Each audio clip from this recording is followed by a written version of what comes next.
O que nós estamos querendo dizer quando falamos da autoridade da Escritura? Bom, esses textos, o texto que nós citamos do apóstolo Paulo, ele nos oferece vários indicadores para nós articularmos uma teologia da autoridade das Escrituras. Primeiro, obviamente, é sagradas letras. Não são meramente letras.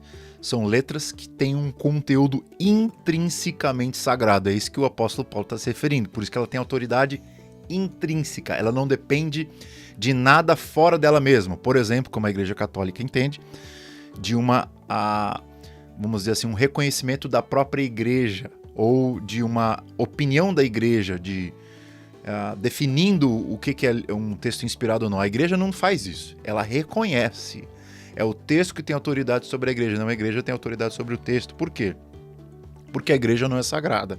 A Igreja, ela não fala em nome de Deus. Quem fala em nome de Deus é a própria Escritura, que foi trazida à existência por meio da Igreja, mas ela não é que define o que é Escritura. O que define a própria Escritura é o próprio Deus falando por meio dos seres humanos. Então, a procedência divina da Escritura é o que está em jogo quando a gente fala sobre a autoridade da Escritura. Uma coisa é você receber um conselho de um amigo teu da igreja, um pastor, um presbítero. Outra coisa é abrir a Escritura e ler o que o próprio Deus está querendo te comunicar por meio de palavra escrita. A Escritura somente tem autoridade final sobre qualquer assunto que envolva fé e prática. É assim que você aprendeu na sua igreja, ou deveria ter aprendido. Tudo que diz respeito à sua fé e à prática, o livro-texto que tem autoridade sobre você deve ser a Escritura. Exatamente, Van Basten, a palavra reconhecer é a chave para você entender isso aqui. O que é que os pais da igreja fizeram quando estavam reconhecendo o cânon? Eles não estavam definindo qual era o cânon. Definir tem a ver decidir intencionalmente o que é inspirado e o que não é. Eles não estavam fazendo isso. Eles estavam universalmente, com uma comunhão, com fervor, em oração, pensando: o que é inspirado aqui? É aquilo que é reconhecido por toda a igreja. Então eles estão reconhecendo que Deus fala por meio daqueles escritos. Eles não estão dizendo, não, a gente define aqui que somente esses podem ser, esses não são. Não, é uma nuance um pouco diferente. É reconhecimento, não é definição. A igreja não escolheu nada, ela reconheceu que Deus fala. E ponto final. Por mais humano que os textos da Bíblia possam parecer, eles são sagrados porque carregam, como eu falei, intrinsecamente a autoridade divina. Nas palavras do apóstolo Pedro, que reforça aquilo que Paulo está falando, homens falaram da parte de Deus movidos pelo Espírito Santo. Não é que homens falaram de Deus de forma mais ou menos correta, ou eles falaram de forma a terem uma inspiração natural porque eles eram geniais. Não, eles falaram movidos pelo Espírito Santo. Então, o texto em si, ele carrega a autoridade. Ele não precisa ser referendado por nada, como dizem os teólogos da modernidade. Que a Bíblia precisa, como o próprio Calbart disse, Deus precisa chegar na congregação e fazer com que aquelas palavras tenham vida e salvem e convertam e gerem arrependimento no coração das pessoas. Deus não precisa fazer isso, porque o próprio texto tem autoridade intrínseca. Isso é muito importante quando você está definindo como a gente pode trabalhar a autoridade da Escritura. Já vou falar da infalibilidade e da inerrância, tá bom, Matias? Espera só um pouquinho. Ainda sobre a autoridade. O Jaroslav Pelikan diz o seguinte, que a doutrina cristã é aquilo em que a Igreja de Cristo crê, aquilo que ela ensina e confessa com base na palavra de Deus. Isso é central.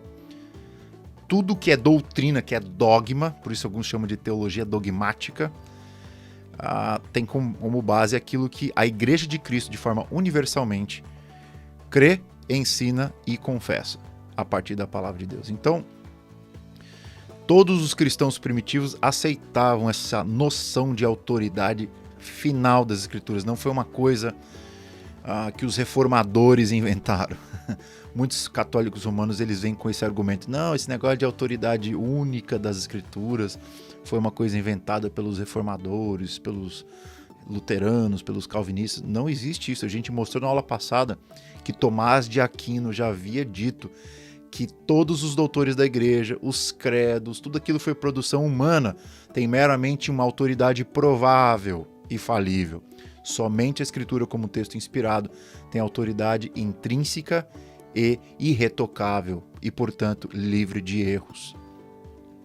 E alguns teólogos, só para mencionar, o Orígenes, por exemplo, ele ensinava, os teólogos do segundo século, que as palavras de Cristo incluem não apenas as que o Senhor falou enquanto estava presente com os discípulos, mas também, mudei aqui uma coisa sem querer, mas também as palavras que o próprio Cristo falou por meio dos profetas do Antigo Testamento.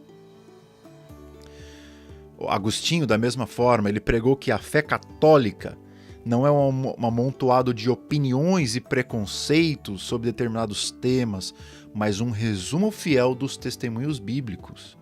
O credo niceno, que é talvez o credo mais importante do cristianismo, ele diz claramente que... Deixa eu só acertar isso aqui que saiu um pouquinho da configuração.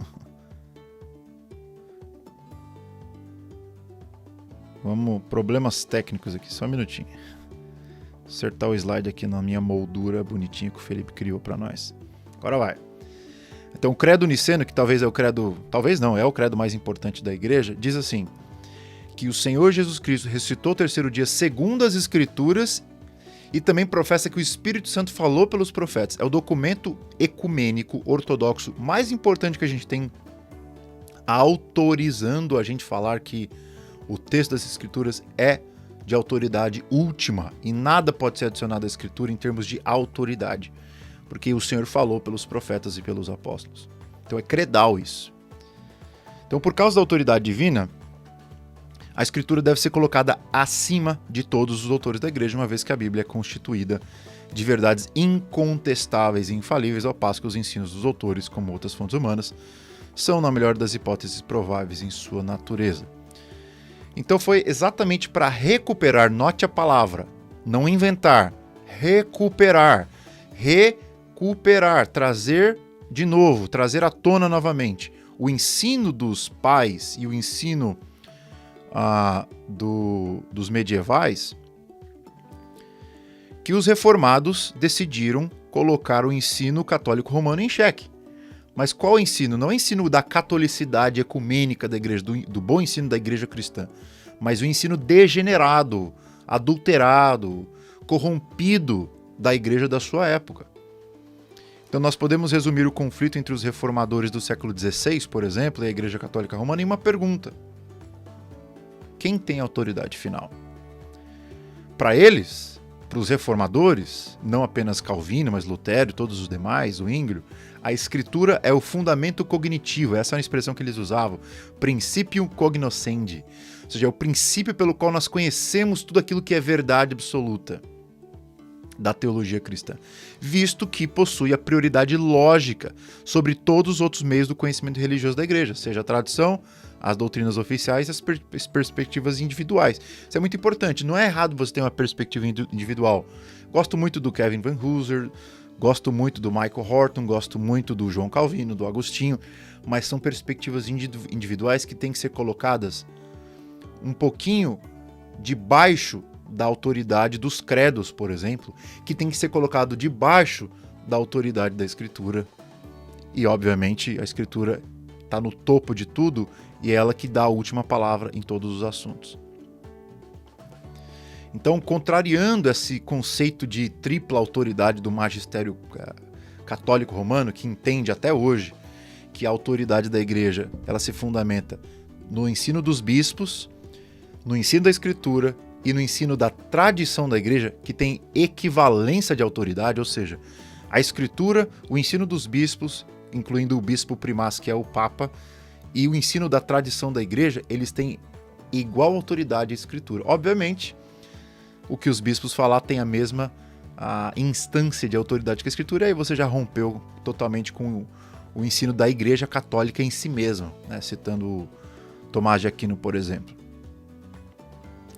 Então, vamos ver o que a Confissão de Fé de Westminster diz sobre isso. Ela diz o seguinte, que o juiz supremo, pelo qual todas as controvérsias religiosas têm de ser determinadas e por quem serão examinados todos os decretos de concílios, todas as opiniões dos antigos escritores e todas as doutrinas de homens e opiniões particulares, o juiz supremo em cuja sentença nós devemos firmar não pode ser outro senão o Espírito Santo falando na Escritura. Aqui eles estão, obviamente, fazendo uma distinção muito clara de quem tem autoridade final. Não significa que esses bispos, doutores, credos, tradições, concílios não têm autoridade. Eles têm, mas eles são normas normatas. Eles são normas que estão subordinadas à normas, que é a Escritura. Até o Jonas perguntou aqui, por que os credos estão acima de uma perspectiva pessoal? Né? Por uma razão muito simples, né? A perspectiva pessoal contempla uma pessoa. O credo contempla uma determinada catolicidade, um grande número de pessoas.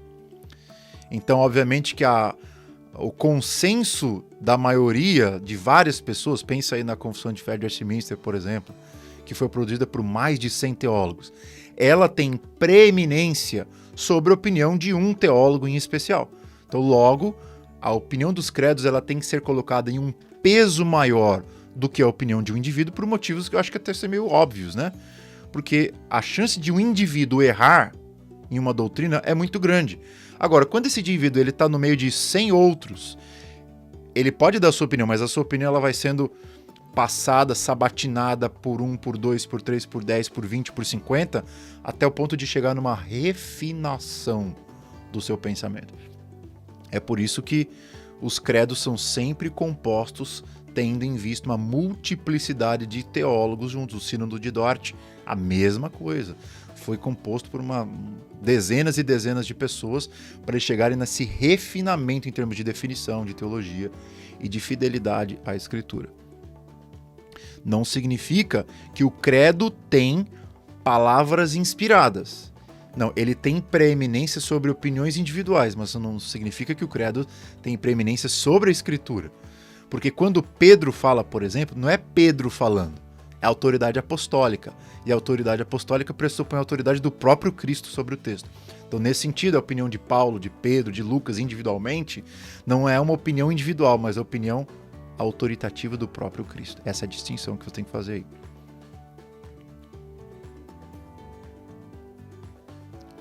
aí. Francisco, é exatamente isso que você está dizendo aí. Quando os bispos se arrogam na mesma autoridade colegiada que a Escritura, eles estão dizendo que a revelação ela continua em desenvolvimento. Então, não adianta a gente só criticar os neopentecostais por acreditarem em novas revelações. Os próprios católicos romanos acreditam nisso, uma vez que definem que a palavra dos bispos e do Papa ela tem peso igual da Escritura, e isso depende do tempo que a pessoa falou. Então, o Espírito Santo continua se revelando por meio da voz dos seus líderes. Então, muito complicado isso aí, como você deve ter imaginado. E essa definição, ela mostra, então, que controvérsias religiosas, nunca teve, né? Sempre tem controvérsia religiosa. E aí ele fala, concílios, opiniões de antigos escritores, doutrinas de homens, opiniões particulares. O juiz supremo de tudo isso é a Escritura.